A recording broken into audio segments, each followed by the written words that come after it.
बिस्मिल्लाहिर्रहमानिर्रहीम। अस्सलाम वालेकुम। आज मैं आपको सिखाऊंगी दाल कचौरी और आलू की तरकारी जो कि सर्व की जाती है कचौरियों के साथ। और आप इसे अपनी इफ्तारी का हिस्सा भी बना सकते हैं क्योंकि रमजान में रोजाना हमें खानों में मुख्तलिफ चीजें बनी हुई चाहिए होती हैं। तो सबसे पहले कचौरियों के डो को तैयार करने के लिए हमें चाहिए होगा मैदा आधा किलो, तेल 4 टेबल स्पून, नमक 1 टीस्पून, सफेद जीरा हाफ टी स्पून चाहिए होगा। और इसकी फिलिंग के लिए चने की दाल आप ले लीजिएगा हाफ कप, जिसे आप 1 घंटा पानी में भिगोकर फिर इसे पानी में बॉईल कर लीजिएगा। और बॉईल करते वक्त थोड़ा सा नमक भी डाल दीजिएगा और फिर इस तरह से पीस लीजिएगा किसी मिक्सर में या चॉपर में। और ये बिल्कुल ड्राई होनी चाहिए, पानी इसके अंदर नहीं होना चाहिए। और आलू की तरकारी बनाने के लिए आलू ले लीजिएगा आधा किलो, जिन्हें आप छील कर छोटे छोटे क्यूब्स में काट कर बॉईल करके रख लीजिएगा। कुटी सुर्ख मिर्च 1 टीस्पून, तेल 3 टेबल स्पून, हल्दी हाफ टी स्पून, सफेद जीरा 1 टीस्पून, कलौंजी 1 टीस्पून, नमक हस्बे जरूरत और खटाई पाउडर हाफ टी स्पून। और अगर आप खटाई पाउडर की जगह इसके अंदर अचार डालना चाहते हैं तो भी आप डाल सकते हैं, जिससे तरकारी का फ्लेवर और ज्यादा मजेदार हो जाएगा। और आपके घर में जो भी अचार हो, चाहे मिर्चों का, लीमू का या मिक्स अचार हो, तो आप वो भी डाल सकते हैं। सबसे पहले आप कचौरियों का डो तैयार कर लें और मैं मशीन में डो तैयार करूंगी। और अगर आप चाहें तो हाथों से इसका डो तैयार कर लीजिएगा, बिल्कुल नॉर्मल आटे की तरह। यानी इसका डो सख्त नहीं बल्कि सॉफ्ट होना चाहिए। सबसे पहले आप डाल लें मैदा,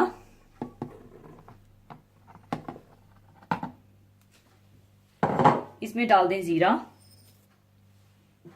नमक, तेल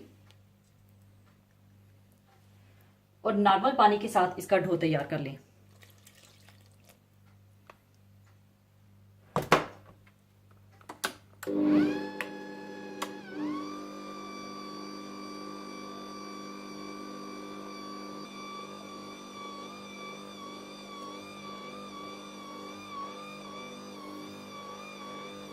जब अच्छा सा साफ डो तैयार हो जाए तो ऊपर आप तेल लगाकर इसे आप आधे घंटे के लिए रेस्ट दे दें।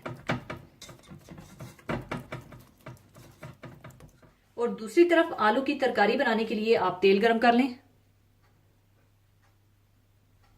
और इसमें आप डाल दें जीरा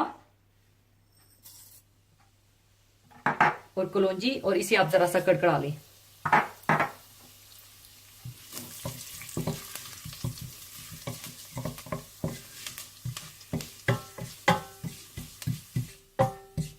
और जैसे ही अच्छी सी खुशबू आने लगे तो आप इसमें आलू डाल दें।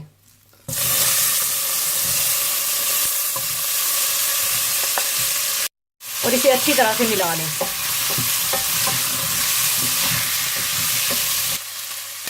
और साथ ही आप इसमें 2 कप पानी डाल दें।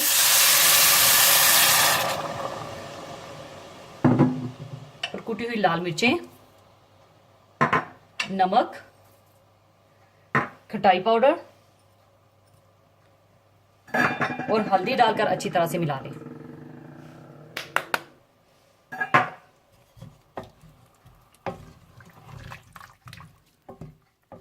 और जब उबाल आ जाए तो आप इसे दम पर रख दें और आलूओं को थोड़ा सा घोट लें, यानी कुछ साबुत रहने चाहिए और कुछ घुल जाने चाहिए। और अगर आप इसे और ज्यादा पतला रखना चाहते हैं तो आप अपने हिसाब से पानी जरा ज्यादा डाल लीजिएगा।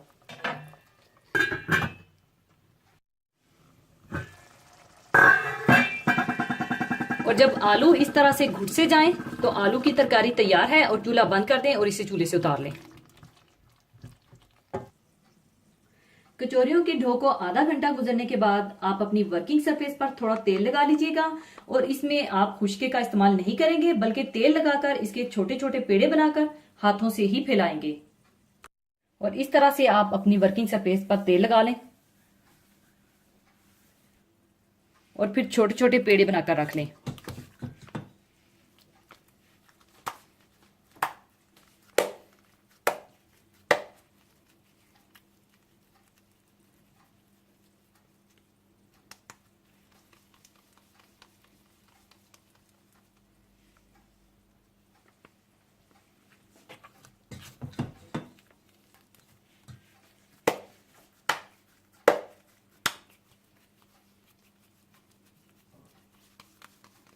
और इसी तरह से आप सारे पेड़े पहले बनाकर रख लें।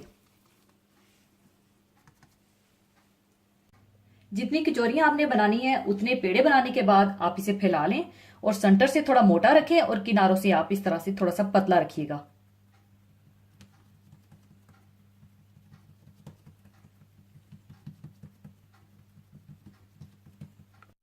और सेंटर में आप दाल की स्टफिंग रख दें।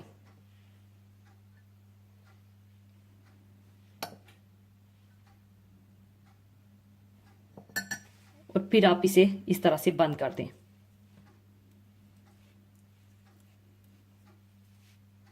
और इस तरह बंद करने के बाद दोबारा पेड़ा बना दें।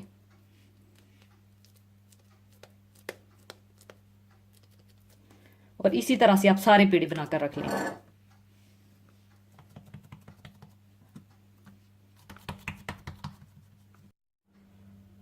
और दूसरी तरफ आप तेल भी गर्म कर लीजिएगा।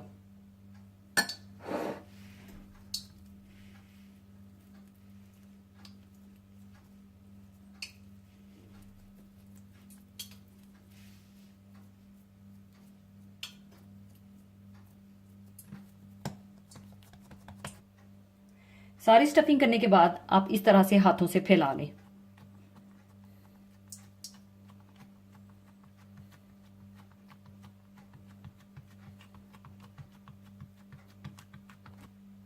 और इस तरह फैलाने के बाद आप इन्हें डीप फ्राई कर लें।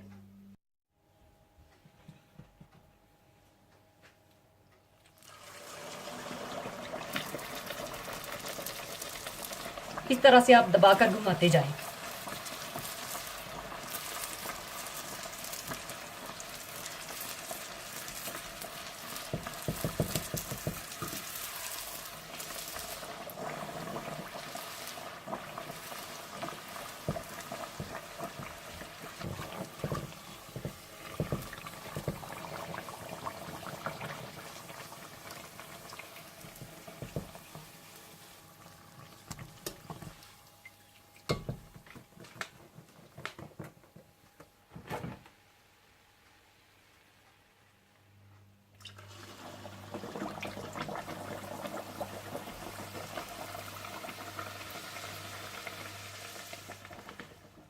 और इसी तरह से आप सारी कचौरियां बना लो।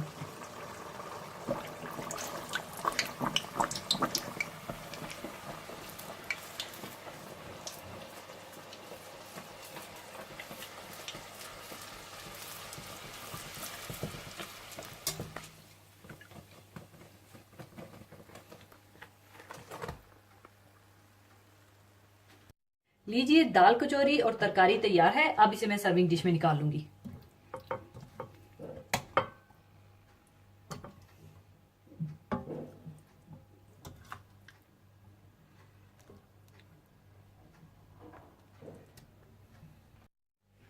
लीजिए, बहुत मजेदार दाल कचौरी और आलू की तरकारी तैयार है। इसे आप चाहें तो ईद पर भी बना सकते हैं और आप चाहें तो इस कचौरी को आप किसी भी सालन के साथ या चटनी या चाय या हलवे के साथ भी खा सकते हैं। तो जरूर बनाइएगा और एंजॉय कीजिएगा। और जाने से पहले एक हदीस पाक शेयर करना चाहूंगी। हदीस पाक इस तरह से है। हजरत अबू हुरैरा रजी अल्लाह ताला अन्हो से रवायत है कि रसूलुल्लाह सल्लल्लाहु अलैहि वसल्लम ने इरशाद फरमाया कि जो शख्स रमजान का एक रोजा अल्लाह की दी हुई रुखसत के बगैर ना रखे तो सारी उम्र या सारे जमाने के रोजे भी इसे पूरा ना कर सकेंगे। रमजानुल मुबारक का महीना अल्लाह ताला की रहमतों का मौसम बहार है और अल्लाह ताला ने इस महीने को जो खुसूसियात अता फरमाई हैं और इसे जिन अनवारो बरकत से नवाजा है, इनका ठीक ठीक शुमार इंसान के लिए मुमकिन नहीं।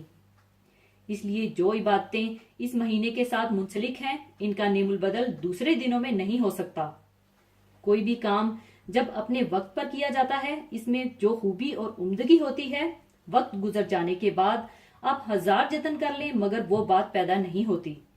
रसूलुल्लाह सल्लल्लाहु अलैहि वसल्लम के इस इरशादे आला का मंशा भी यही है कि रमजानुल मुबारक का महीना जो अल्लाह ताला की खासुल खास रहमतों और बंदों की तरफ इसकी खास तवज्जो का जमाना है, जिसमें पूरी मिल्लत इस्लामिया के लोग, जिनमें अल्लाह ताला के सालिया और पाक बंदे अल्लाह ताला से खसूसी लो लगाते हैं, ऐसे कीमती वक्त में जो इस वक्त का खसूसी फर्ज अदा किया जाएगा, यकीनन बहुत काबिल कदर होगा। और जिसने अपनी गफलत और कोताही से ये कीमती जमाना खो दिया, तो इसे ऐसा नाकाबिले तलाफी नुकसान होगा जिसे वो उम्र भर में पूरा नहीं कर सकेगा। अल्लाह ताला इतना रहीम करीम है कि इसने जहां अपने बंदों पर इस अजीम इबादत की फर्जियत मुकर्रर फरमाई, इसके साथ ही अपने इन बंदों का भी खास ख्याल रखा जो कि कोई शरई उज़र की बिना पर इन दिनों में रोजे नहीं रख सकते। इरशाद रब्बानी है, तुम में से जो शख्स इस महीने को पाए इसे रोजा रखना चाहिए। हाँ, जो बीमार हो या मुसाफिर हो इसे दूसरे दिनों में ये गिनती पूरी करनी चाहिए। अल्लाह ताला का इरादा तुम्हारे साथ आसानी का है, सख्ती का नहीं। वो चाहता है कि तुम गिनती पूरी कर लो और अल्लाह ताला की दी हुई हदायत पर इसकी बड़ाइयां बयान करो और इसका शुक्र करो।